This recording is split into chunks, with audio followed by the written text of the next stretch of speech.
to Gamesthetic episode 118. Going a little early today doing the show if you're watching it live alongside of us. I got some shit I got to do later, and I'm also about to go out of town, so just very conflicting schedule over these past couple days. So unfortunately, no Zach here today because he is working, but I do got John here in studio. John, how you doing? How you feeling? And then there were two. We're just slowly getting rid of them. We're slowly losing everyone. No, you keep saying there's more coming. There is. Eventually. There's going to be more. But how you doing today? It's all right. You got me out early today. That is true. I did. Wasn't planning on leaving till later, but, it is what it is. Yeah. Just a one-off, just do it this week. Next week we'll be back to normal schedule, which for next week, going back to normal schedule also means that you're going to be playing some for Spoken. You excited for that? Yeah. I'll be picking it up as soon as it comes out. Yeah. Any prediction on the Metacritic?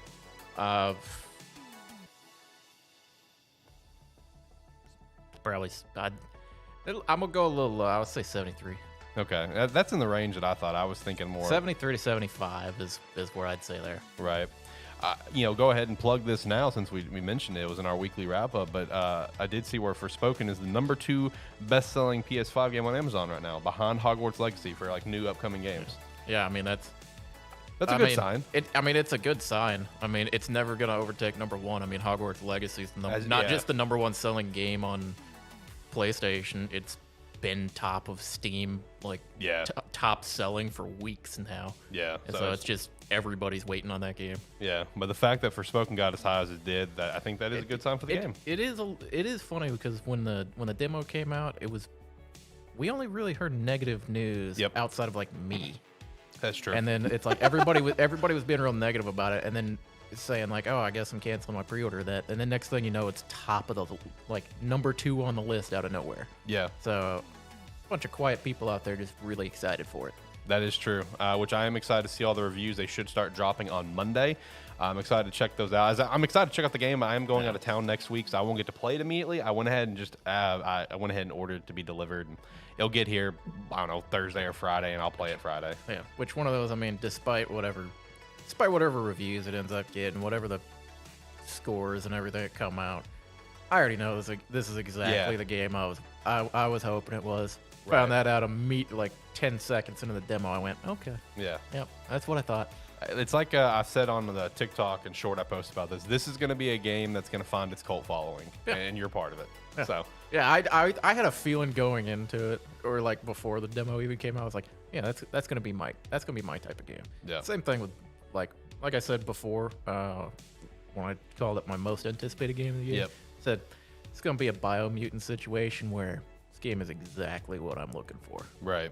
I'm really looking forward to playing it and diving more into like the parkour aspect of things. It just looks fun. It's gonna be. I have a feeling, but by the time you get to the end of that game, all that's gonna be crazy. Yeah. Going to be popping all over the place. I'm looking forward to it. But for today's episode, we are going to be talking about Fire Emblem Engage, or at least I will. John has picked up. He forgot it came out. I knew it was coming out. You forgot. I knew it was coming out. I just got taken over by the much more highly anticipated game coming to Game Pass, Monster Hunter Rise. Shout out to Monster Hunter Rise being available on Game Pass now. But I do actually have my Fire Emblem Divine Edition here with me. I was going to open it. I have already opened it, but how much that cost? $100 actually. That's actually not. I was thinking it was gonna be way more. See, that's why I bought it. Look, I will buy special editions if they, in my opinion, is a good price. Like Guardians of the Galaxy, that one I think was just $80. Base game was $60. Fuck yeah, I'll buy the special edition. This being $100, I was expecting that to be closer to 150. Yeah, $100 Divine Edition. So I'm gonna open that here in a little bit. I'll open it after I talk about the game. Just to be fair to my audio listeners, that's not gonna get to see me open it. But if you are listening on audio, we do appreciate the hell out of you, of course. We're also gonna be chatting about we gave our favorite memory last week, and this week we're gonna chat about Halo again because the fall of Halo is so apparent after everything that's come out this week. Lots of layoffs, lots of news kind of popping out about the current status of the game and going forward. We got a couple other things like Suicide Squad and a few other things that we'll also chat about. But if you could, head down to the description below and hit the referral link for some Rogue Energy because the new flavor did just come out. He's got a can that I gave him, Black Cherry Lemonade. It is freaking incredible. Yeah, I was hesitant to buy it at first. Said I was going to try it from one of these guys first. Yep. Absolutely buying some after that. That is better than I expected it to be. To put in perspective of how good it is, well, number one, this is just my kind of flavor. I love lemonade flavors. I love black cherry and cherry, especially in energy drinks. I had one, and I already bought a second 12-pack because I just don't want to run out because it's so good. So definitely head over to Rogue, check out some black cherry lemonade cans. Use promo code Sparky3 to also get 10% off that order. And of course, head over to Agent Inc. Pick up a jersey. We'd appreciate that. I should have worn my jersey. Yeah, I was going to ask you, where's the jersey? It's cold. I mean, fair. It's just cold. I walked out my house and went, go put a hoodie on. Yeah, fair. So anyway, the main things is everything else is down in the description below. Check out the Discord and all that. Sparky3.com. Sign up for free and everything. But let's go ahead and jump into this. Let's go jump into Fire Emblem. Kind of get some thoughts on it. So, John, like I said, you're gonna have to walk me through the basics of it. I got you. I know you paid a lot of attention to it. Yep. This was one that I more of saw it was coming out, and I was like, that'll be a game I play this year. Right. I will say, whenever we did our predictions and everything, I predicted a 90 Metacritic rating. I was off on that. So the reviews dropped and everything, which, I want to stress because we just talked about like for spoken reviews. Reviews are not the all in, be all whatever. Everyone can enjoy their game. Like John knows that for spoken is going to be a game for him no matter the reviews. You're giving a lead in here. So how far off were you? Metacritic, I don't know what it's setting at now, but it started off as an 82, which not great. I mean, it's good. It's good, but it's definitely taking a step back from Three Houses, which came in at 89. I think Fates came in at like an 8. I think, Fates had technically 3 different things. All 3 ranged from 88, 87, 86. And Awakening, of course, is the highest one at a 92. So it definitely took a step back for the new games. If you throw in like the Warriors titles or the Echoes of Valentina, which is of course a remake, those came in at like 81s, but that's different. Yeah. I'm talking about brand new games, never before seen, not a remake. This is a step back. In terms of reviews. And when I first saw like the knee-jerk reaction of the review, I'm like, oh man, that's a lot lower than I thought it would be. And I started reading the reviews. I saw VGC gave it like a 3 out of 5 and everything. And I started really looking at it. And one of the biggest complaints that I've seen is that this is not Three Houses 2. And it really put it in perspective for me where Three Houses is, really, the most notable Fire Emblem game to ever come out because it's the highest seller. It really made it popular in the West, right? Because like Awakening did its thing here in the West and really added a nice following to Fire Emblem. But let's both be real. It was Three Houses that really made it a West title. Yeah, I mean, it's kind of the fact of until kind of like Awakening, Fates, and that. It's like, yeah, those came out, but they weren't the big hitters like Three Houses was. Partially because, I mean, it's 3DS games. Yeah, exactly. It's like they were DS games. Yeah, just about everybody in the world had a DS, or at least every household in the world had a DS. Yeah, and 3DS was a little bit more limited on that. But the thing is, also not everybody was wanting to play those type of games on their 3DS. They were wanting more casual experiences. Yeah, exactly. But obviously, with everything good Three Houses did, I've now come to realize, and I feel like a lot of people have come to realize that Three Houses also, in a sense, had a negative impact on the Fire Emblem franchise because it's like people just want more of that. Yeah. While this game goes back to more of, in my opinion, Fire Emblem roots, where it's just more of like that action adventure RPG game, tactical RPG game, it takes away from some of the huge social elements that's in Three Houses that everyone loves. So, in a sense, I feel like Three Houses almost had a little bit of a negative impact on the franchise because now, I'm telling you, like, not every negative review or mixed review immediately credited the fact that it takes away from this from Three Houses. There were some mixed negative reviews that just critiqued other things and never mentioned Three Houses. But I'm telling you, a majority of reviews reference Three Houses and basically how this is not a Three Houses 2 in an extent for various reasons. Yeah. Again, I mean, you're getting hit with the similar thing that I complained about last week when it came to people leaving reviews on stuff. Yep. It's not what they wanted. It's not exactly what they wanted, so it's like they give it either a negative review or a lower review than it should have. Right. But it's also it doesn't matter if the previous game in the series was everything you hoped it would be. It's like going into it, everybody should have known. I mean, it was obviously a completely different game, no ties to anything. Yep. Really, but I don't know. It's like it's people seem to get it stuck in their head. Yeah. And it's like, yeah, it's like I'm assuming there's not really the social aspect that was in Three Houses in this game, or at least not to the same extent that it was. I would say not to the same extent. It's definitely there. It's definitely there, but, yeah, but that was it's more of a focus that in Three Houses. Yeah, because Three Houses, a large focus was building up relationships so you could bring students from other classes if you wanted to, and raising them up and doing all of this. It was part of the core gameplay mechanic. Yep. Whereas I'm assuming this in Engage, it's not the focus. It's something that you can do and it's there, but it's not something that you're kind of required to do. Correct. This one is really more focused on that combat and then just kind of making it like that action adventure sort of game. Yeah. For the RPG elements. And with that, there are like some niche people out there as well that's upset from the, I guess, lack of story branches. Everyone was a big fan of how there were multiple stories, and I thought that was cool too. But this one is one single story.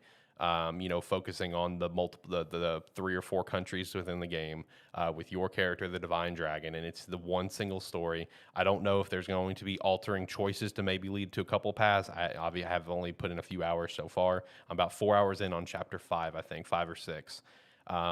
Which, I want to stress also saying that I just said I'm 4 hours in at chapter 5. The beginning portion of the game is pretty quick. Which is kind of nice. But I feel like now that I have reached a point where we are now just can, go back to the hub world whenever we want. Because, those first few chapters, you went to the hub world, I think, one time. And after that, it's like boom, boom, boom, boom, boom, introducing you to everything. It's just kind of like, bang, here's all the systems. Here's everything you need to know. Now go play exactly. the game. Now the game's kind of opened up a little bit more where I can kind of go back and forth. Like that? Yep. 5. Yeah, 4 hours, 5. I'm on chapter 5. Say, every time we talk about one of these games that has like chapter-based... Yep. Like to break it up, like last week we talked about One Piece? Yeah, One Piece. Because you guys were talking about that, and I was surprised by how long chapter 1 was. Yep. And apparently now this one, it's your chapters less than an hour. Like way less than an hour to be able to fit 5 chapters in about a 4-hour span. Yeah, chapter 1 and 2 is probably 30 minutes a piece, and it's just entry beginning stuff. I always find it fascinating how wild that is. Yeah. Because it's like then you'll probably have a point later where one chapter takes you 5 hours. Exactly. And that's kind of what I anticipate, especially now that I'm really starting to get the gist and laying out the groundwork of what this world is going to involve and just the different elements between all the different countries and the main like center area where the Divine Dragons live and everything. I'm getting the vibe that is going to continue to expand going forward. So the one thing that I immediately want to note, and I want to stress this, because I feel like it is important. I'm not going to sit here and claim that I am a diehard Fire Emblem fan. Three Houses is legit my first true experience. I bought Awakening when it came out, played 40 minutes. It wasn't really for me. I think I gave you my Awakening because I just wasn't going to play it again. It was... Because I don't have mine anymore. Was Awakening one of those ones where they had 2 versions depending on which one you bought? No, that was Fates. Okay, because I had Awakening. Okay. I think someone bought a Fates and gave me their copy of it when they didn't want it. Yeah, that one wasn't me because I've got Awakening. I gave it to someone, I guess. I thought it was you, and I just never played it again. Fates. Now, see, like for me, Fates and Awakening, I've recently bought, and I started Fates, and I'm going to continue Fates. I recently bought Path of Radiance. I'm going to go back and play that. I'm now going backwards to playing everything, but I'm not going to sit here and claim that I'm a diehard Fire Emblem fan because I feel like that is an insult to diehard Fire Emblem fans who will probably play this game and love it, right? I mean, I'm going to be real. So, but the one first thing that immediately 5 chapters in, I'm already concerned about, and I went into this game not having any attachments to Three Houses because I fully understood going into it. This is very 2 different entities. They don't have the multiple branching paths and everything. You don't have multiple sets of characters to kind of decide who to get from, like Fates and Three Houses did. Like you have your cast of characters, and this is your game.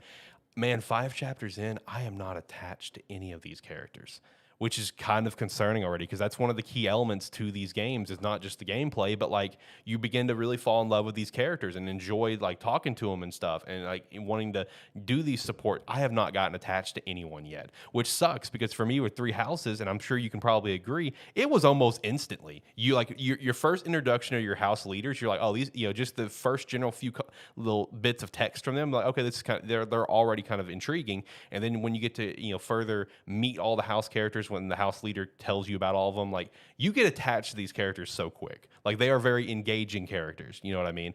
And I'm not going to sit here and say that every character in this game is not super engaging. Like there are elements about them that is entertaining for one reason or another. But so far, the characters that I've been introduced to and have now joined the party, I'm just personally not attached to any of them.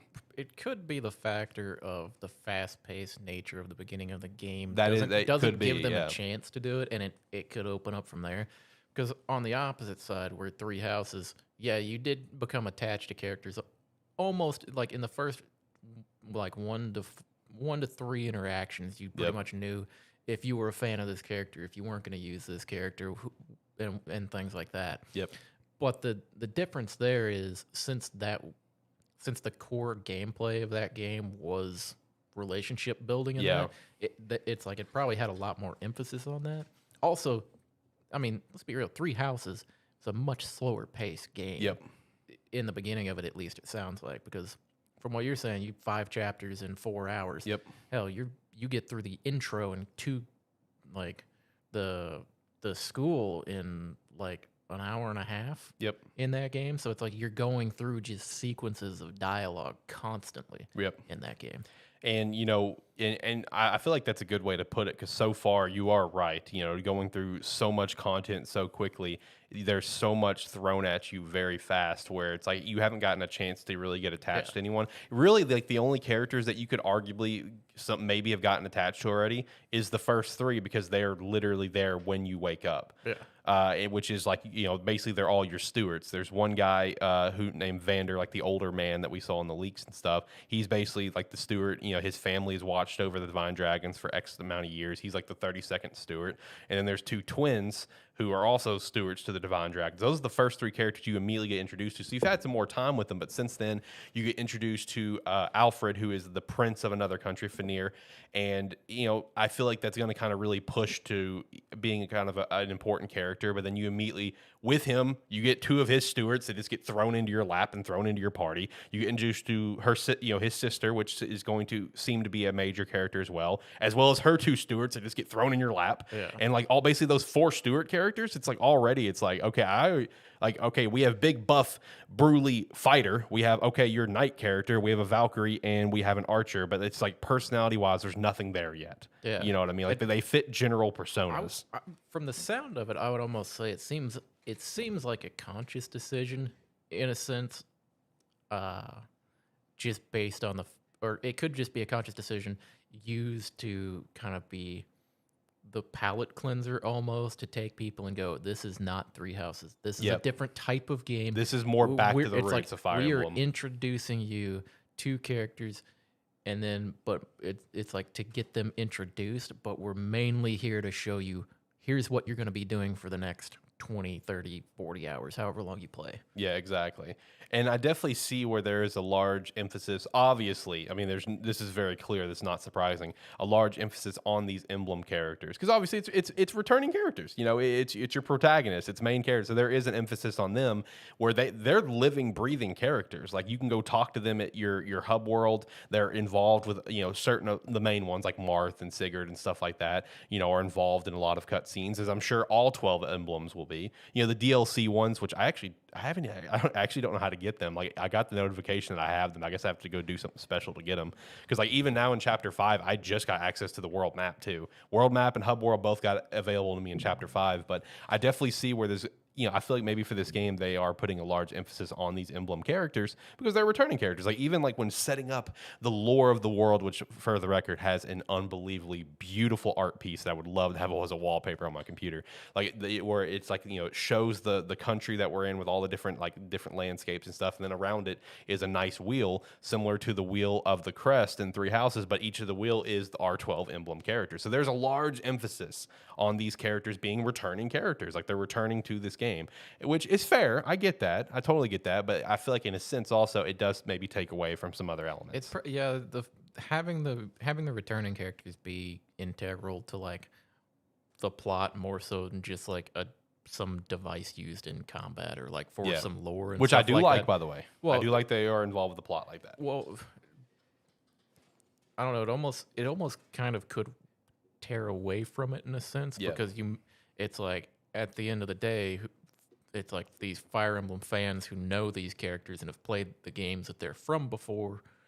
It's like they may be more excited to see their favorite characters return than they are for whoever the main characters are. So if it's like for them personally, if their favorite character who's an Emblem character isn't as involved as they want to be, it's like they may not enjoy it as much. They'll still enjoy it. Right. But it almost seems like because of that, they have to balance between, okay, here's all of the new characters we're trying to introduce and have you give a shit about. Get attached but also, here's 12 of our most famous characters like from our previous games. Exactly. So it's a weird line right now, this early on. It seems like a weird balancing act that they're that they had to play with there. And one plus side to this as well, though, is that I do feel like it's going to be pretty spaced out on how much the Emblem characters get like involved in your story. Because obviously, you know, to start the game, you immediately get a pretty sweet animation sequence of where our main character already has Marth and already knows how to use the emblem and everything, and you see other main characters using their emblems. You get a nice appearance from Sigurd. You get a nice appearance from Ike. I think Roy made an appearance. It's like all like fan service opening cutscene. You see him beat the main baddie, and then it's like no context behind all this. It's like they beat the main baddie, and then he goes into a slumber. And then when he wakes in the slumber, trademark, I don't have my memories. And you kind of explore from there. But now that we are back into this, current presence world where the main baddie is coming back, all the emblem rings, they are all spread out across the entire nation. Each country has a ring that is entrusted to them, and you basically have to kind of gather the rings to an extent. So like right off the bat, you get Marth, you get Sigurd. When you go to Fanir, you get Silica, who is from the Echoes of Valentina, the remake one. And now the next one that I'm going to is another, apparently the little rug, pull out the rug from underneath you. Fanir got 2 rings, the second one in secrecy. So you're going to get that one. I don't know what character it's going to be yet, because each of the rings have like their own special name. Like Mars is the emblem of beginnings. I'm assuming it's the first fucking game. Silica's, for example, is the emblem of Echoes of Valentina. Yeah. So like, okay, I can see where we're going with this. But that is going to be kind of interesting to see the pacing on everything and see where all the rings come back into play. And also, in an extent, what ring is going to get shafted, where you get them like last, and maybe you get super late in the game where you don't get to do a whole lot with them. You know what I mean? Like, I feel like Byleth's going to be very late in the game because it's the newest character, most recent. So I'm kind of curious the pacing between everything. It would be funny if they just kind of threw Byleth in the middle and they're like, yeah, here you go. It's like some other character gets shafted. It's like, well, what the fuck? It's like, well, yeah, this is the new hotness that everybody's on. Yeah, that's what everyone's on about. What's up, Shane? Shane's over there at Twitch checking us out. Appreciate you, buddy. So I want to stress, though, talking about like the lack of character attachment, like while it's so far one of my downsides, at this moment, I'm not going to say there is a hard negative to the game. As I progress, could be, yeah. I mean, if I don't get truly attached to these characters in a few more chapters, then I feel like we have an issue. But I will also say one little tidbit, and I didn't go out of my way to look for this. I was actually going to play this game completely spoiler free. I did have one spoiler come across my timeline. And it kind of sucks because it's like, it's so predictable. Like literally as the game is starting in the first few cutscenes that you see and stuff, I already thought, is this? And then sure enough it is. I'm like, oh, well, okay, that's super fucking predictable, but whatever. I mean, I don't expect it to be super secret, but I will say one major plot point is mega predictable, which is kind of unfortunate. Now, in talking about, just the pure gameplay, the gameplay feels so good as it was rumored to be, where it's like this team's intelligence system's second run with this engine, where you saw like a little clunkiness to Three Houses at times. This one is unbelievably smooth. It feels fun to play, and that's one of the main things that while I'm not getting attached to the characters so far, I'm having so much fun just playing the game. Using the emblems is super cool. Every emblem has their own unique transformation that gets attached to the character, which is super cool. Like when you use Mars, for example, every character gets like a slight color tone change to them. They basically get a special weapon from said character, but then like other aspects about them, like when you do Mars case, your character essentially, the only way I can relate it is that he essentially gets like angel wings that kind of look like maybe like a angel from Diablo, like Tyrael's wings. So that looks pretty cool. Sigurd, when you transform him, he gets like some really large wings where it's like there's like energy gears or fans in the wings. Silica has like 3 energy sort of gear things, kind of. So like I'm looking forward to seeing every design. Now those designs do just apply to every character. It does not change per character. Granted, referring to your actual units, because I've already put Sigurd on 2 different the ring of Sigurd. You can put it on any character. Your character Alir does not have to have Marth. You can give him any ring you want. You can give him no ring. You can give the most random ass character the Marth ring. It does not matter. The bonding still works all the same.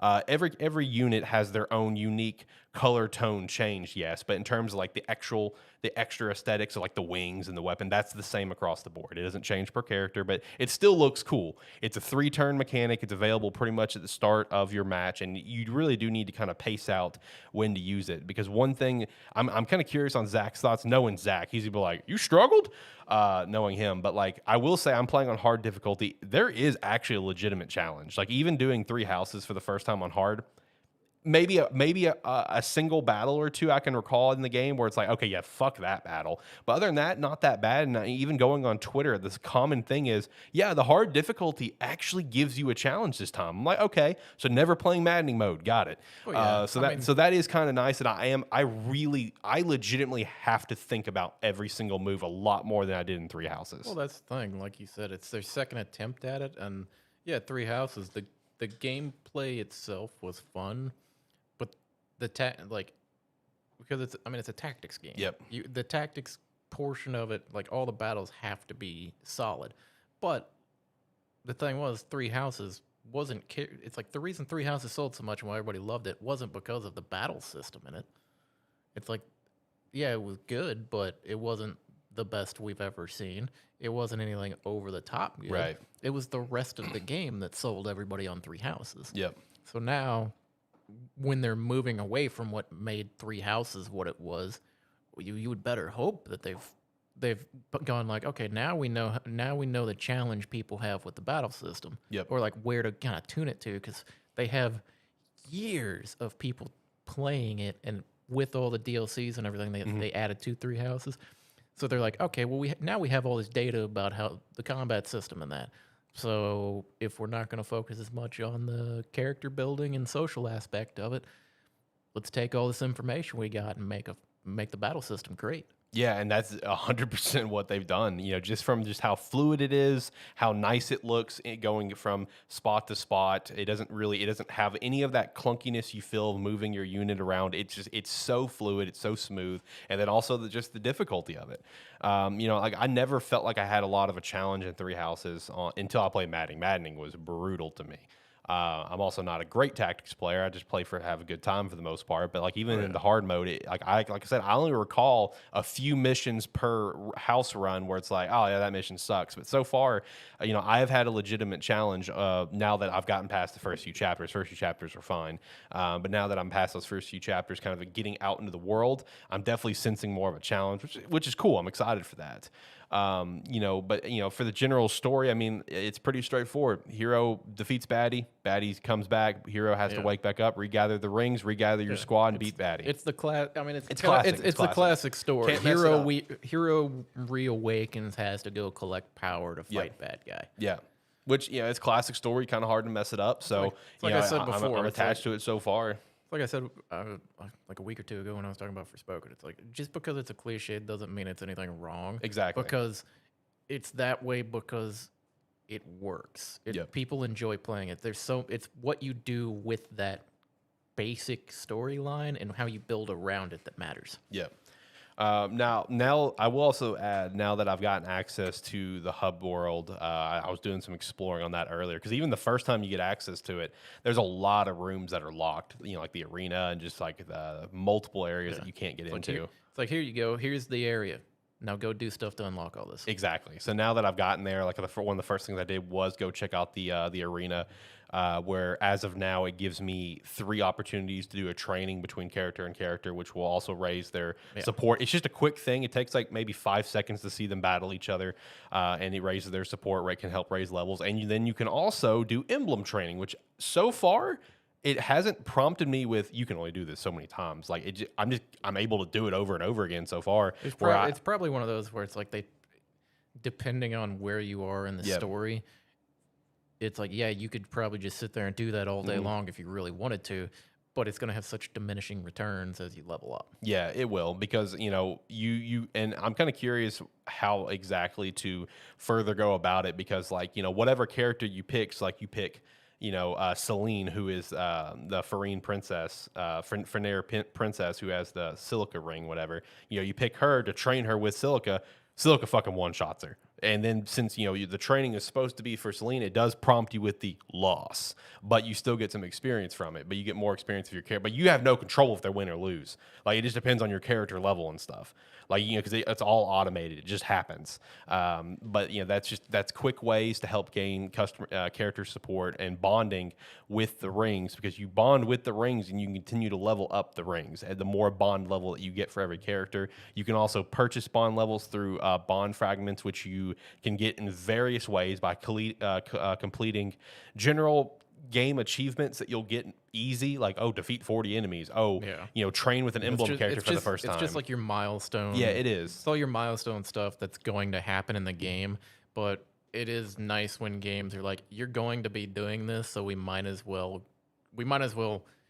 put some sort of incentive here for you, because it's like, it's going to happen regardless of if we have something here for you. But it's always a nice feeling when you see the developers are like, yeah, you're going to do that. We might as well add something in there, whether it be like ancillary to the rest of the game, or it be a core gameplay thing, or something you need for advancing the story. Yeah.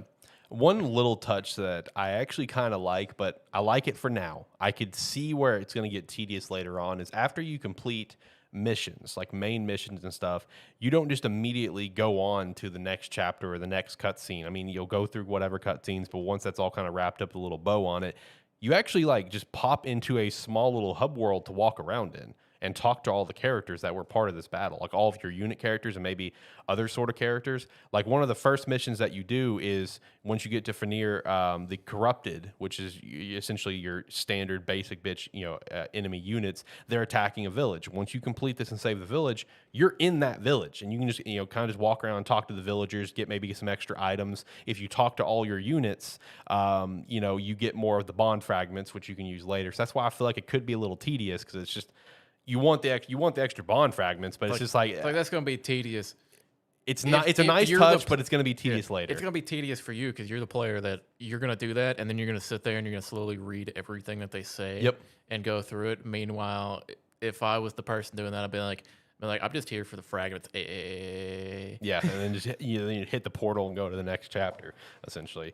Because so far it's done that for the last 2 missions I've done, for the village one, and then also going to the castle. Once you finish up that mission, you're in like the main throne room, and you can just go around and talk to your kids. So it's a nice touch, but I can see where it's going to be tedious later. Now, one of my biggest selling points so far for the social aspects that we do have, while I'm not super attached to characters yet, this does add a phenomenal dynamic that I absolutely loved in 3 Hopes. And that is the fact that we are now back to a portion where we have a talking protagonist. Because in 3 Houses, it was very obviously one-dimensional. You choose your dialogue choice, which is kind of nice, makes you feel like you're more in control of the character. But he or her never being involved with the conversations itself always kind of felt a little like true RPG, yes, but once you get to experience on the other side, like let's say 3 Hopes or other Fire Emblems, where your character's actively involved with all the conversations, I don't know, it does make some conversations a lot more entertaining to me. I mean, for the people that like that's a plus to you, great. Yeah, I play enough games where there's no dialogue at all. Me too. It's like a lot of the games I play, it's like, yeah, there's some dialogue. It's like there'll be some dialogue, or it'll be just completely silent or something like that, or it'll just be noises being made while the characters are talking. There's no actual voice lines. It's like that. I've found over the years that's less engaging for me personally. Right. But it is a nice touch fair. for those people that do enjoy their main character actually having a voice. Yeah, like I just feel like for the couple of supports that I've already got to watch, it's just made it's made me laugh. Like there's been some back and forth that's made me chuckle and just stuff like that, and that's what I enjoy about it. That's maybe a little bit different from what Three Houses was. And it was the same way I felt with Three Hopes with our main character in that game. Don't remember his name. Being an actively voiced character. I mean, and the voice thing, that's not the end of the world. I'm fine with text as well, obviously. But just like them being involved with the conversation is pretty cool. So I have enjoyed that aspect so far. But I understand what you're saying. Yeah, It's like when the rest of the cast is voice acted and then you have the one character who's not, it can be it's like I can see where people get a little off put by that. Yeah. So I do enjoy that quite a bit. And in terms of like just I want to touch on it because I like touching on this aspect of games. Graphically, it looks great. I mean, everything like I've already said with Intelligence having a second shot at this system, they've improved in every capacity. I mean, the game looks very, very clean and polished. First person to say that about a Switch game. I know, right? I will say the game has no issues with running except for one time only, and it's ironically in the loading screen. Because you know how like with three Houses had the little loading screen mini game, whatever. We have kind of the same thing where it's like the loading screen where you see all the pixel characters running across the land. Bro, that thing almost I feel like is gonna crash the game sometimes. But like it trucks during just the loading screen. Everything else is run fine though. Like I've had no issues anywhere else. But no, I mean, I've enjoyed the few hours I've played. It's just I'm hoping to get more attached to the characters as time goes on. But I do feel like there is such an emphasis in other areas where that may be a little bit of a lackluster, which is fine. Yeah, that's like more that's going to what be a the Fire part of Emblem the game is. that's lacking. It's like I can very much see them being like, well, we did that last time. Now this time we want to focus on giving people the best combat experience they can have, which 100% is there. Because I mean, the combat to me, just on a S to F tier, I mean, it's like a solid like S plus. Combat is very, very good and it feels good.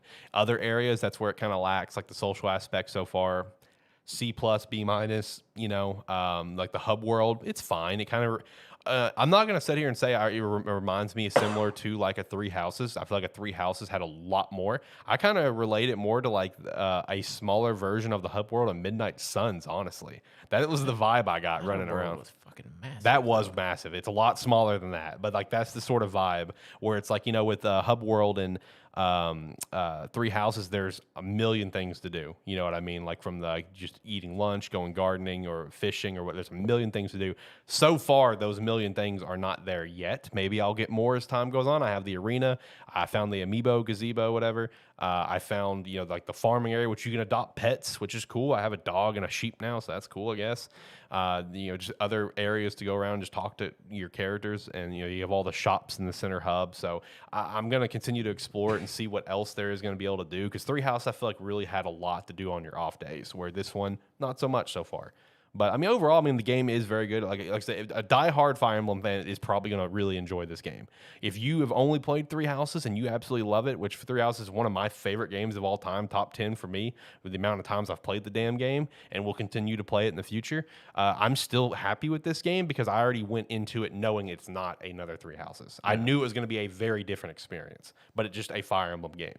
So I've enjoyed it so far. I mean, I'm looking forward to continuing the game and seeing where the story is going to continue to go, even though I predicted one of the main plot points just because it was so fucking obvious to me. And it only got revealed to me by accident in my timeline. So it sounds like you're saying 6 out of 10. Right now, I don't know. I'd give it probably a 7.5 out of 10 right now. That could very easily change. Yeah, it's hard to judge games like that too. Yeah. On the opening sections of the game. Yeah, it is. So, like I said, 7.5 for now. I have a feeling it's going to probably go up. I'm going to open this now because this is really cool. I did want to show this off if anyone can maybe somehow get their hands on it. So the first thing I want to point out with this, I'm going to go full screen here for me, is that the front has like a nice texture to it, which is pretty cool. You have the little symbol on the back and everything. I do already have like the main. It does come with a standard game case, as you would expect, as well as the Steelbook. The standard game case I already have in the house. Steelbook looks very clean, has a nice like shine to it, which is pretty sick. On the interior is just a map of the world, which is a pretty good sized world. I like it. On the back, basically, all these symbols on the back is essentially for all of the ring characters. So kind of how like we had the wheel of all the crests and stuff. Now this is one of my favorite parts of it. It's a little book of cards. The reason why I like this thing so much is because it's of all of the ring characters, but it's in their original arts. It's not like updated for this game. So like first off, there's Ike, his original art from like Path of Radiance. Another example, we'll flip to like Corrin here from Fates, same thing. That's Fates art. That's not this game. Byleth, we have Three Houses arts. Very nice little cards, and if let's give it a little bit more old school here. Hashtag not my Byleth. Basically, Sigurd. I mean, that's the genealogy of Holy War. That's never even come over here to us. That's very old art. You like the female Byleth. Where's my boy? Where is my boy? Where's Roy? Oh, there he is. Roy, same thing, old art. So I do like that. That is a pretty nice touch of where it's all of the old arts. If you pre-ordered it as well, you also get the tarot cards, which comes with a nice little box that I will never put the cards back into because Jesus Christ, it is impossible to get out. But it is pretty sweet, tarot cards of each of the emblem characters, and they do even come with a little guide to tell you what each of the card means. So if you want to read someone's fortune, you can. And then the actual box that comes in itself is pretty sweet. On the back of it, it does have a map of the world. On the sides, it has pixel characters of the emblem rings, as well as some pixel characters on the ends of some main characters. A nice poster, of course, that I'm going to hang up at some point. And then a very beautifully drawn art book, which has all sorts of character arts in the game, including original designs. Because one art that I did see on Twitter is that apparently the main character was originally supposed to have black and white hair, which is somewhere in this book. For $100, totally worth it. Totally worth it. This is a very cool collector's edition that I'm super pumped to have. And I'll be honest, even though I knew it was coming with all this stuff, I didn't know the fucking box was that big. When he pulled it out, I'm like, God damn. I did not know it was that big. But yeah, it is pretty sick though. I'm pretty happy with this. But yeah, no, seriously, if you get the tarot card, just take them out of the box and never put it back in this box because I think I've already damaged the box trying to get the damn cards out. My girlfriend tried it too, where we could not get the freaking cards out of this stupid box. It was an absolute nightmare. But yeah, the Divine Edition is pretty sick. I wanted to show it off. I might put the box out here in studio. I don't know, or this one may be an office piece. I have not decided yet. But no, Fire Emblem Engage, pretty fun so far. Really enjoying it. Looking forward to playing more. Let's go back 2 camps. Let's head over to the next thing we got lined up. I just realized I don't even have the script pulled up, even though I know what the next thing is. So the next thing we're going to chat about, we already gave like our favorite memory last week, just because it was a slow week. You got to give your favorite memory of someone after they die. Yeah. Oh my God, that's so savage. That's amazing. I love. That's one of the best jokes you've said in a while. Oh my God! It's the only way to really look at it. Is there's no recovering. The fall of Halo. And when I say that, I mean Halo. I don't just mean Halo Infinite, ladies and gentlemen. I mean the franchise, the fall of the franchise. So like there was a lot of news this week. There was a lot of layoffs at Microsoft, ranging from general stuff like marketing, Microsoft Edge division, and something else. But then shockingly, Bethesda was on there. A lot of layoffs at Bethesda, as well as 343. When it comes to 343, they've lost over, I think it's 80 employees, over 60 employees so far. The campaign team is pretty much destroyed. There is not a campaign team anymore. Any sort of single player content that was being worked on for Infinite is now postponed. Any major updates in the future, besides anything that's planned, is also been postponed. Apparently, the planned content is supposedly still coming out as planned. At this point, dude, the game's been out for almost 2 years, and we're just now getting to season 3 in March. The problem is, as planned, also doesn't mean anything because the plan has changed 37 times. Yeah, I know.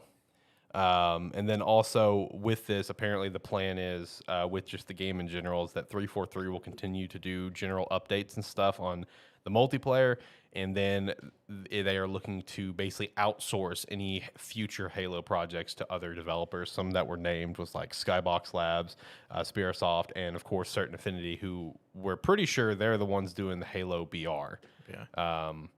But Halo is just like, I saw a lot of people comment where it's just like, how could Microsoft let this happen to the franchise that made them their brand? You know what I mean? Like, how could it get this far? Yeah, I was sitting over here and I was thinking about it, and I'm like, man, sometimes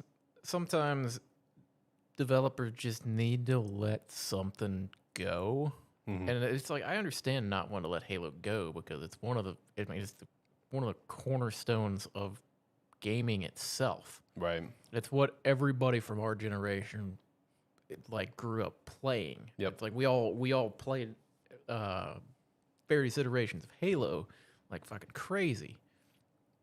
And it's like we've been, that's why we're so excited when Halo Infinite multiplayer dropped, and we were so excited when we got our hands on it because we're like, it feels like a modern Halo. Yep. But then all the problems started setting in, and delays kept happening, and like I don't think Forge is still out. the chinks I in could the be wrong. the chinks in the armor started breaking through like the nostalgia view that we were in. Yep. And the problem is, man, now instead of Halo just being something that kind of slowly, like as the games went on, they were less and less exciting. We didn't care for them as much, and it was kind of like this slow degradation of the Halo name. But when after Halo 5, it was still there. It was Yep. still Halo. Now we have this whole Infinite situation going on where it's left a bad taste in every single person who's touched its mouth. Mm-hmm. And the problem is now, instead of having like a less than god tier Halo being the last thing that we saw with like Halo 4, Halo 5, and stuff like that, Halo 4 was, it was a decent game in its own right, but it wasn't like the previous games were. And then we had Halo 5, which, I fell off. It is what it is. Yeah. It is what it is. It's not what we were really hoping for with a game. But then we've just got this slowly bleeding out and just shitting on the name of Halo constantly happening. Yep. And it's rough to see. It's depressing to see. It's rough to see what was like, hell, even like 10 years ago or so, thought to be like an undeniable, like, you cannot mess up this name in gaming, to now we're like, How are you gonna mess it up this time? now it's like, man, you could have just let it be. Yeah. Could have just let it be. Now it's like you're just dragging it through the mud at this point. It really is. And one thing that I'm going to say that I think we really need to keep an eye out for is, man, if this Halo BR comes out and is real, and Certain Affinity's the one that's been working on, like we've seen every leak and rumor about, and let's say it's an actual banger, not because it's a BR, but just like it's just a good game, a good BR, a good Halo themed BR. Like, I feel like Microsoft's got to look at this for maybe a little bit and be like, well, they're already kind of talking about maybe outsourcing more Halo projects to other companies. Maybe they should do that more. Maybe let another studio take a swing. Because 343, let me stress this, everyone. I am not an idiot. Neither is John. We are aware that 343 is made up of original Bungie devs. We understand that. We know it's not just some random odd ragtag group of devs. We know this. But 343 is a studio led by the people that's leading it and led by Microsoft. They've had 3 cracks at this game and have 3 strikes are out. You've missed all 3. Should Microsoft really take a look at doing more studios to take a swing at a full-fledged Halo game, not just a BR? Because if Certain Affinity's BR is awesome, I feel like that's going to further put that thought in their head. I mean, it might, but at this point, I don't want to see another Halo game. Oh, man. Let it die. I don't know if I want to see another Halo game because we've got nothing but... there's been nothing but bad news since like a month after the Halo Infinite multiplayer came out. Basically. And then We had like 2 weeks of bliss. And that was it. because the other thing is, I mean, you say 343's they've had shots at it and they've missed all 3 of them. Yep. It's not even just that, because remember 343 is also the people that were behind the Master Chief Collection. That is true. And That's the right. Master Chief Collection was a Good shit point, show good for point. 3 years. Good point. 3 years or more. It was unusable. That's so true. So it's like almost every little aspect of Halo since it transitioned away from Bungie, it's just been a nightmare. Yeah. Even Bungie's spin-off game was great. ODST. Well, the Reach as well. I know it's a spin-off, but Yeah. ODST was a true spin-off. But it's just the fact that, man, 343's had their chances with it. Yeah. It's like the problem is, yeah, like you said, it's made up of original Bungie people and then a bunch of new people that have been brought onto it, and that as well. It's not the people working on the game that's the problem. It's the leadership. It's the people telling them what they're supposed to make. Yeah. It's the person standing at the front going, "This is what we're doing," Mm-hmm. and it's. I mean, yeah, like I said, it's just rough to see all this happening. But yeah, I mean, if they handed it off to another developer to take a run at it, I mean, even then, you may end up with a decent game, but it's like the more it kind of gets handed off or more people get their hands on it, the less it's gonna feel Halo. But at this point, that may not be a bad thing. Right. Really kind of change it up a little bit. The problem is the more you start, I mean, you can't release the same type of game that came out with like Halo 3 back, like Halo 2, Halo 3 back in the heyday of Halo. Yeah, yeah. You can't release that anymore because it's too slow paced. Everybody's used to these faster paced games. But at the same time, you can't change it up too much because then you have like they tried to do that with Halo 5. They tried to add in all these little aspects of it to make the game like move Feel around, different, give you some different aspects. Nobody gave a shit. Mm-hmm. So it's like people wanted a modern feeling Halo, and we got that with multiplayer. But the problem is everything that's happened. Right. It's not just make it faster paced, make it feel Halo, give us something that we want. Because then if you don't deliver, it's like if you deliver initially and then fail to deliver after that, that's what's happened with Halo Infinite, and it's one of the worst ways you can deliver a game. Yeah.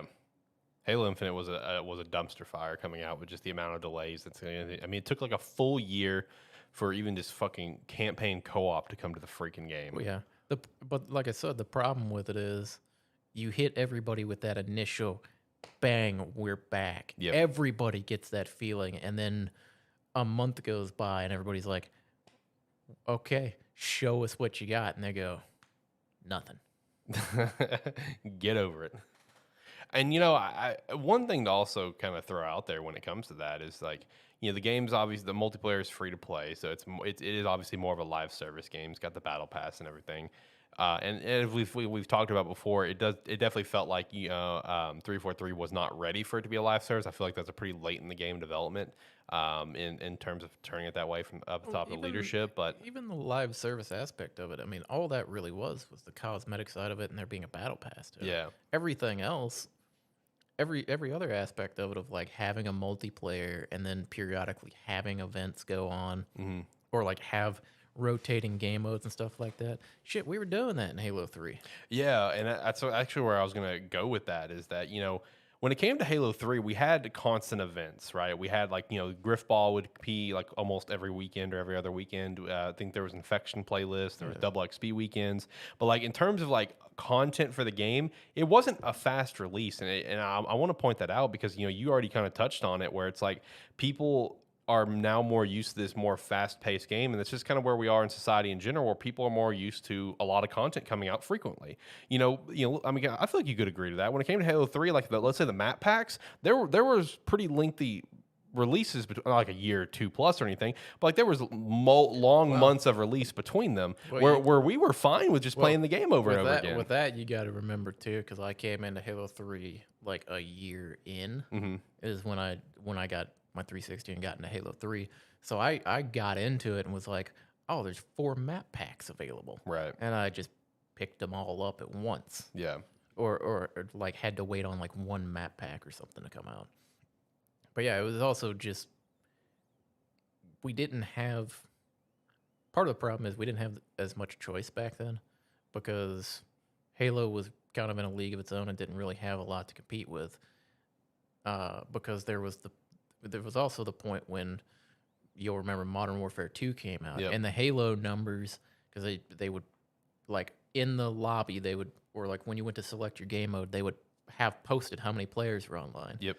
And it was like it would go from 2 million, and then Modern Warfare 2 came out, and it was like 1 million or 800,000 or 1.2 million or something like that. Yeah, yeah. So it's like until one of the other games that came out that's considered to be one of the, if not the best in its franchise, came out, that drew people away from it then. Mm-hmm. But even then, back then, we were conditioned to play.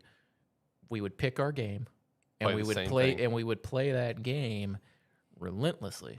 Would you sit down and play 20 games of Slayer on a Saturday like today? Nope, not anymore. It's like we used to do that. That's the way games used to be. Now we're like, I'll sit down and play 3 games of Slayer, and then I'm gonna go. It's like I'll go get off my PC or my Xbox and I'll go play my Switch for a little bit, or I'll sit down and watch a movie or something. Yep. But it's like, that just used to be the way gaming was. You would pick up whatever your FPS of choice was, and you would play 20 matches of it, regardless of if you switch between game modes or something. Mm-hmm. It was still, you're just playing 20 matches of Slayer. Yeah. Like Slayer Deathmatch, Control, or something like that. Mm-hmm. And that was the game that was released. That don't fly these days. No. That doesn't come close to flying. It's like one of the only games left that has something like that comes out periodically. It's Call of Duty. Yep. And even their sale, it's like they sell a shitload, but people don't. It's like nowadays, a lot of people like the Call of Duty gameplay loop. They'll continue to play it, but hell, there's a lot of people now that they play the Call of Duty base game with like deathmatch and hardpoint and all that shit. They play that. A lot of them to unlock the skins for the guns in Warzone. Mm-hmm. But they've integrated that system together in a way that just keeps feeding itself, right? Which is honestly impressive. Yeah, 100%. And you're totally right. That's just we're in a different era of gaming. You know what I mean? And that same sort of era that we were in before, like it's not a thing anymore. Yeah. And we've seen that. It's like we felt that. The only game I can sit down and I can just play 15 matches of or something back to back if I'm feeling it is Rocket League. But that's a completely different type of game because it's dynamically changing the entire time. Right. But jumping in and playing an FPS sitting down and playing it for like 4 hours, just Slayer. Don't have it in me anymore. Or like Capture the Flag or some shit like that. Hell no. Don't have it in me. If I'm going to sit down and play a shooter for more than an hour or two, you got to throw me a curveball or something. Make it a BR. Make it something unique. Right. Otherwise, I'm not going to be able to do it these days. I'm the same way. I mean, for the most part, FPS games I just don't play anymore. I mean, I'd still play Halo. Hell, of us here, I'm like the last remaining FPS player. You really are. I play them infrequently. I don't play them anymore. It's very, very rare for me.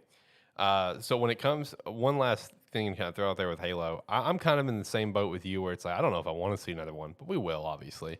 At this point, we'll see something. I would give it to another studio. I want to see what someone else can do. That's my mindset. Here's my attitude on it.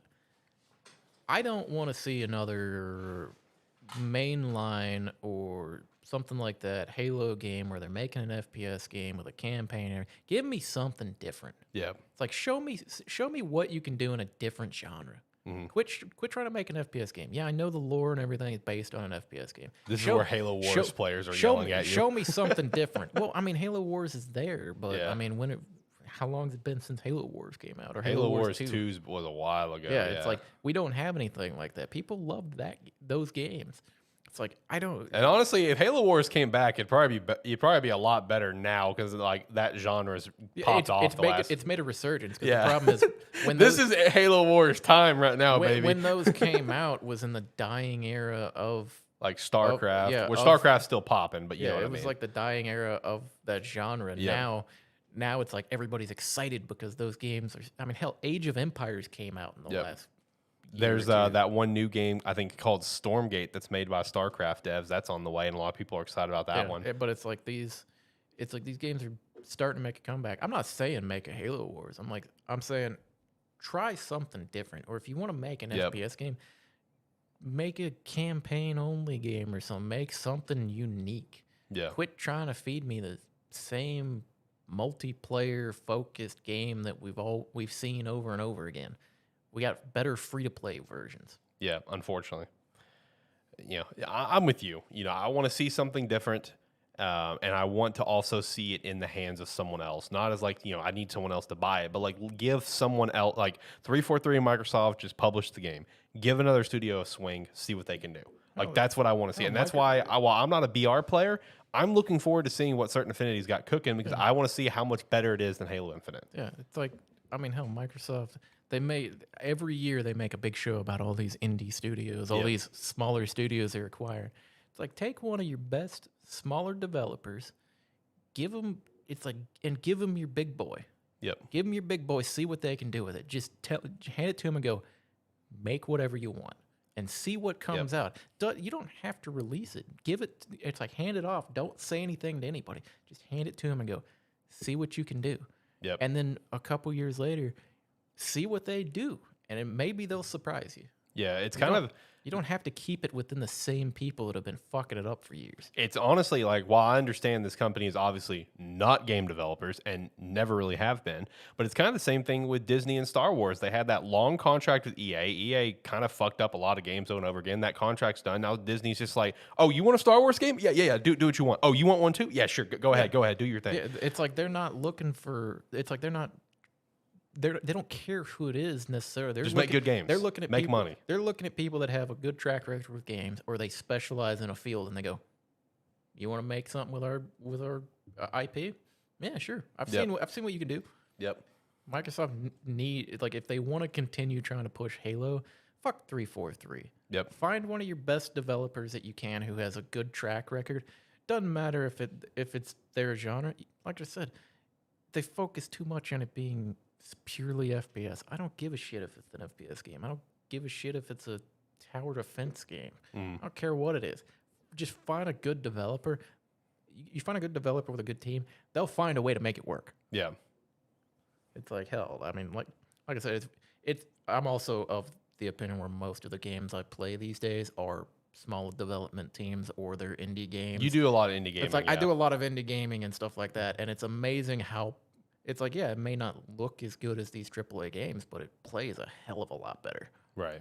It's just a fun game, and that's the main thing. Oh yeah, that's what a lot of people sleep on indies about. Like they don't dive into a lot of indies because we're in a day and age where everyone wants the big multi-million-dollar budget game, but it's like, yo, a lot of these indie games are freaking solid and considered some of the best games ever. Well, it's like this is completely off topic. I just saw an article about it the other day. You know when I was talking to indie games I was excited for coming out? Yeah. Remember when I mentioned Birth? Yeah. Article came out. The creator of it's been going around to conventions and stuff, showing it off, has received nothing but phenomenal support from people that have stopped by to play the game. Oh, that's what's up. And it's like they were like, I'm so surprised how many people chose to stay and play, like sit there and enjoy my game when I'm standing next to some of these other people and see what they've done. Right. And so it's like, I mean, sometimes it's simple as that. It's a point-and-click adventure game, basically, is what that's going to be. Or like a point-and-click puzzle game. And it's like, it's one of the most anticipated games of the year for me. Right. Because it doesn't have to be anything crazy. It doesn't have to be over the top. It just has to be good. Mm-hmm. I agree. And that's where it all comes down to with Halo. It doesn't have to be like this over the top. You don't have to copy and paste what you did so well with especially 2, 3, and Reach, because that was a lot more heavy online. Yeah. You know, the online for 1 came, you know, it was there, but it didn't rise to prominence till 2. We don't need to have the same copy-paste Halo game that's campaign, multiplayer, and now thanks to 3, Forge. Like, we don't have to have that same formula. Like, you know, you can do something different, which I think people would welcome. They're stuck in the 2009 mindset. Yeah. They are. It's like they're like, this is what sold back then. We have to make this, but 2023 version. Exactly. And it's not what people want. Yeah. People just want a good game. Yeah, which they have not delivered on 3 different times now. Well, really 4. You know, Master Chief Collection in theory could have been a great game, but it was just unplayable. They fucked it up. Yeah, it's just supposed to. I mean, really, it's just supposed to be. It's supposed to be that should have been an easy one. It's just hey, everybody loves these games. We're gonna put them in one, so you only have to open up one application to play them all. But somehow we're gonna move them all here, where this is the only place you can play them. But then make it where you can't play it. Yep, exactly. That was just a dumpster fire. It's like, granted, when they had it working and finished after about 3.5 years, it worked great. Everybody loved it then. Problem is that you lost half your players. Yeah, exactly. Any other thoughts on Halo? Just leave it alone. Let it die. Just leave it alone. let us like last week we talked about our good memories with it. Quit making us it's like quit giving us new bad ones. Basically. If you want to do something with it, at least don't. Just like put some effort in. Yeah, I agree. All right, let's hit the weekly wrap up then. The first one that I'll shout out, because it is obviously advertised in this episode, is involving Fallout. Obsidian studio head again is trying to make a pitch for another Fallout game. You know, this happened when Bethesda was first acquired. That Obsidian's like, we would love to make another Fallout. We'd love to make a New Vegas 2, whatever. And you know, he recently was kind of talked about it, where he's just like, you know, for the rest of the year, our big focus is like Avowed. This game and this game, I don't remember the other 2 he said, you know, but if in the 2023, we'll start evaluating where we're going to kind of go from there. And his exact quote was, I would love to make another Fallout before I retire. At this point, like with how much Obsidian has pushed for it time and time again, especially now that they're under the same umbrella, I don't understand why this is not already like getting set up to happen, because it's like Bethesda doesn't have to do anything. Microsoft is going to make a ton of money off this, and Obsidian wants to do it. Yeah, well, the other thing is Bethesda's not. It's like they wouldn't have to do anything. They're already not doing anything, and they're not going to be doing anything for years. Yeah, because they already laid out their groundwork. They made it very clear. Starfield, Elder Scrolls 6, Fallout 5. That is from Todd Howard himself. Yeah, that is the plan. It's like we know the layout for it. Also, it's like. The other thing is, I don't know why they would be pushing back or just refusing to say anything on it, because Obsidian holds like what many people consider the greatest Fallout game created under their banner. It's like, yeah, it's your game, but it's your franchise, but Obsidian did it better than you, according to a lot of people. Yep. The other thing is, after having played some more Obsidian games, I mean, they make. It's like granted Bethesda, Obsidian, they make varied types of games. This is not an all-encompassing statement. So don't throw you under the bus. This is not an all-encompassing statement. So don't throw you under the bus here. But the thing is, they make the same games. Yep. It's like, yeah, it's like slap a different skin on it. That it's like, and that's not a bad thing. It's just it's the way the games are created. It's why they were able to take Fallout and make it so seamlessly into, like, they were so seamlessly able to make the game without changing a lot to it, is they make similar types of games. Yep. It's like the gameplay loops are there. It's like, and hell, they both make great games. It could just be the fact that Bethesda's like, man, we don't want to give them Fallout again and then just make them once again make a better Fallout than we do. Right. It's like that. At the end of the day, that might just be it. Which that would be so stupid, bro. Like, everyone can make money off this. Like, isn't that what it's about? Is that good games that make money? I mean, it's about making good games, but for them, it's just. I mean, if they handed it to them again and Obsidian made a better Fallout game than them a second time, it's just gonna make them look like shit. I mean, true, but also like, I'm pretty sure like Bethesda, they didn't even make Fallout, right? They acquired Fallout after 2. Isn't that how it went down? Well, I don't think Bethesda's the original creator of Fallout. Well, no, but Fallout 1 and 2 were also completely different games. They were, yeah. It's like they weren't what people refer to Fallout these days. Yeah, but the bottom line is, it's not like Bethesda is like the creator of Fallout. Like, come on now. Like, it's not like they're one-upping you on your franchise. But I mean, you say Fallout, everybody says Bethesda. Yeah, I know. They go hand in hand now. I get it. It's like it's the same thing there. So yeah, it could. I mean, honestly, I would say give it to them. It doesn't hurt anything other than potentially your reputation. Honestly, I'm in the boat that this is also, going to happen. I think it makes too much sense for it to happen. It does make too much sense. I would not be surprised at all of an announcement of it coming at any point in time. Yeah. But it is kind of that thing of the only thing that would be hurt if they did the game is if they made a better game than you did again. Because it's like, what was it, Fallout 3 and then New Vegas, and everybody preferred New Vegas. And then 4, and then everyone's like, and then there's 4, and then if they give it to Obsidian and they make their whatever they would end up calling it, and people like it better than 4, then you got Bethesda sitting over there going, fuck, they make our game better than we do every time. Yeah. But then again, Bethesda can take it. I mean, fucking Fallout 76, they took enough shit for that. Granted, people love that game now. Now, yes. It's like now people love that game. They've kind of rebuilt that reputation there. It's like maybe they could just be like, man, we're not ready for another hit. We're not ready to get hit yet. Let us have Starfield come out first, and then maybe we'll chat. Could be that. It's like it's like they may wait for Starfield to come out, and if it's a banger, and they'd be like, okay, now we're gonna go focus on Elder Scrolls 6, and in the meantime, while we're doing that, Obsidian, go make Fallout. Yeah, I think that's how it's gonna play out. Yeah, realistically, as long as Starfield sticks the landing, that's what I think is gonna happen. I do too. I mean, because like it just makes too much sense for all parties. The only thing that's on the line for Bethesda, like you're saying, reputation. So I mean, I'll be looking forward to that. I mean, because like if we don't get this, like we already kind of point out, realistically, you're not getting anything new Fallout for a long time besides 76 expansions. Fallout will be dead for a very, very long time. So I feel like this makes sense. It's already been 2015. I was gonna say, I was thinking 6 years, closer to 8. 2015 is when it came out. Yeah, because that's when I started my last job, and that's when it came out. Because the first town that I went to with my last job, it came out, and I was playing it in the hotel. So yeah, 2015 is when Fallout 4 came out. Yeah, because my only barometer from Fallout 4 came out was showing up to our, I think it was Andy's place, and walking in the back room, and you being on one TV right here, and someone else being on the other TV right here, both playing Fallout 4. Yep, might have been me and Andy. I don't remember. But I mean, like I said, at this point, like it just makes too much sense, and I'm in the boat. It's going to happen. I'm in that boat that we're going to get a New Vegas 2 or whatever, which will be exciting. You know, it's like what you're saying. Obsidian makes great games, and I think they're going to stick the landing on Avowed. Personally, I'm really excited to see more on Avowed. Everything I've heard about it through leaks sounds really cool. What is Avowed? Is Avowed just like Obsidian's?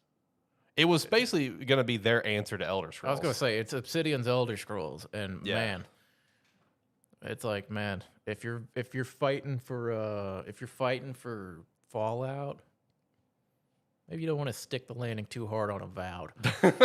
Oh, don't say that.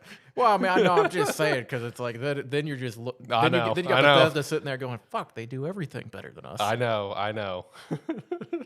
No, Avowed. I was just trying to remember if it was the game I thought it was. But I mean, Avowed's gonna be great.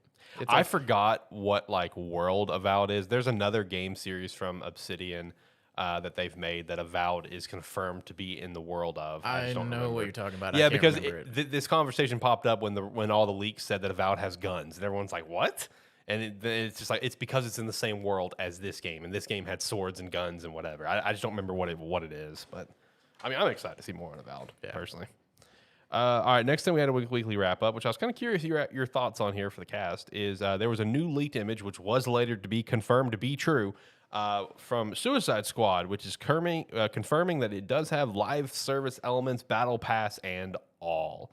A lot of people immediately said in response to this, "Hello, Marvel's Avengers 2." I don't really think so, because like me and Zach were talking about when we were talking about anticipated games. I mean, the fact that like live service game, it's like a little hesitant on that. I'm like, I don't really know what that means or how they're gonna try to do it. But the studio behind it, I mean, Rocksteady. They don't miss. Yeah, that's true. Rocksteady knows what they're doing. It's like they don't miss. So it's This like is the A team. yeah, it's like we have the A team that's been making these type, like, at least from what the game looked like before we found out it was going to be a live service game and that. It's like for that type of game, I mean, it's them. They're the ones up here. Yep. They're the ones everybody's reaching for on it. So, I mean, depends on how they do it. It seems like a weird game to try to make a live service game. Yeah. But Then again, we said the same thing about Marvel's Avengers. I mean, we were right about that too. Yep. I mean, Marvel's Avengers, I mean, it kind of makes sense, but I mean, this game is called Suicide Squad Kill the Justice League. What it's like, how are you gonna make it a live service game? What happens after the story of it when you kill if you kill the Justice League? Right. It's like what is there then? Yeah. What's next? It's like, we're gonna have a new Justice League? Or are we just gonna have boss fights or stuff like that? It'll probably just be boss fights, something stupid. 'Cause that's what Marvel's Avengers is, basically. Yeah, it's like it'll be something weird like that.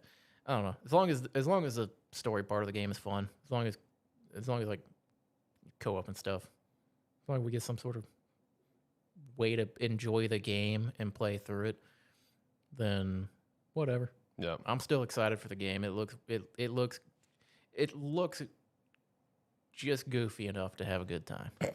That's one way to put it.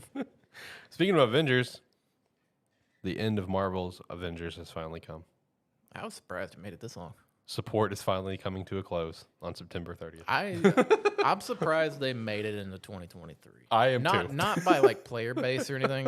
It's like they just kept working on it out of pure like determination. Yep. Like, we're gonna make it this somewhat fun. It's like they were like, there are still people playing this, so we're going to do what we can to do right by them. Yep. And you know what? Good for them. Yep. Good job. You know, you did your best. This is the best I can say. It's like your game wasn't what people wanted it to be, but for the people that were there, you kept going. Yep. And you got to respect that to an extent. Yep.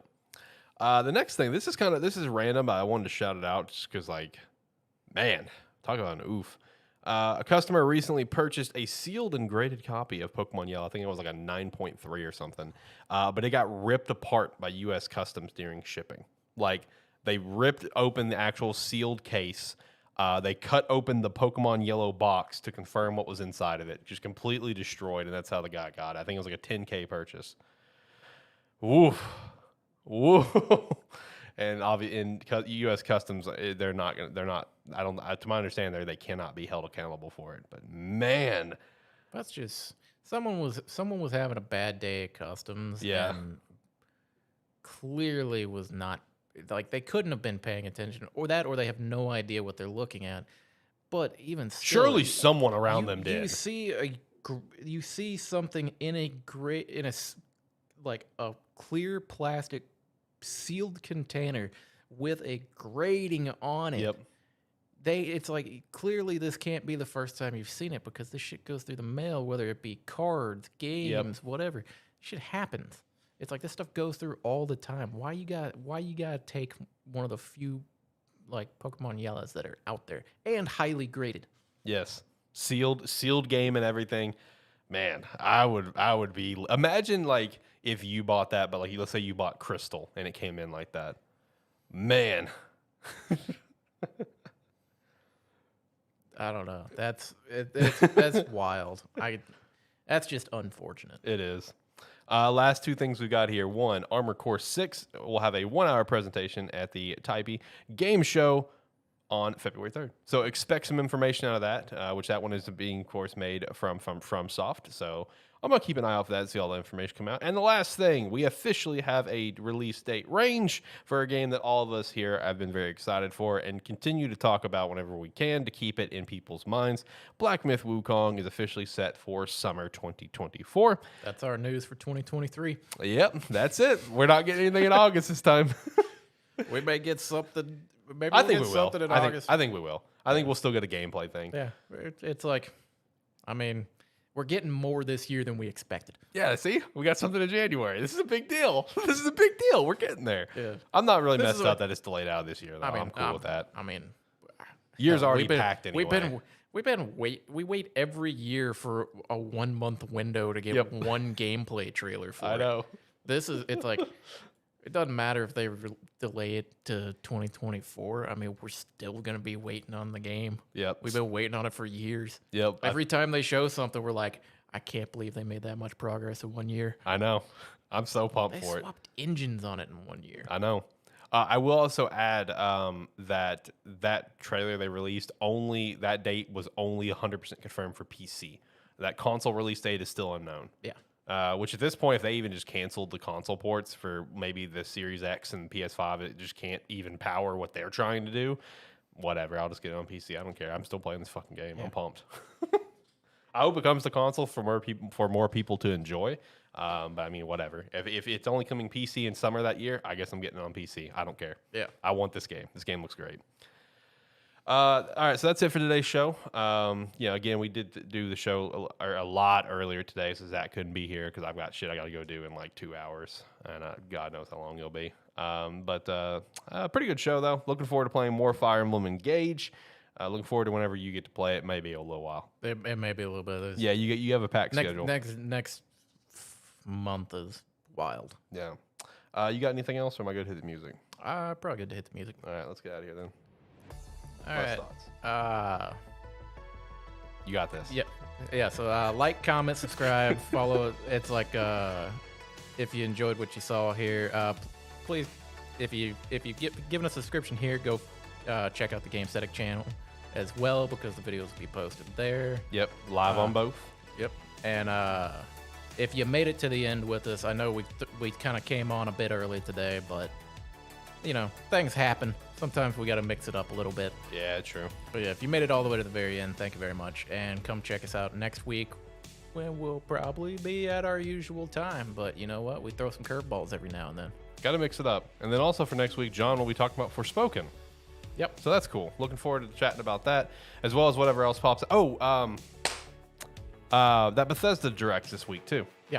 Yeah, so we're gonna get some more information on Redfall, which that's the one I'm most excited for. I want to see more on Redfall because I think there was a couple other games part of that developer direct. It'd be kind of cool to see. But Redfall is the one I'm really excited to see. So that's coming out on the 25th. So looking forward to talking about that next week as well. But yeah, also make sure to go check out some Rogue Energy. Because that black cherry lemonade is incredible. Oh my God, that is such a great flavor. You can use our referral link down below to pick up some. Use promo code Sparky3 as well. Join the Discord. Go over to Agent Inc. to pick up a jersey. We appreciate all that support. Until next time, guys, have a good one. See ya.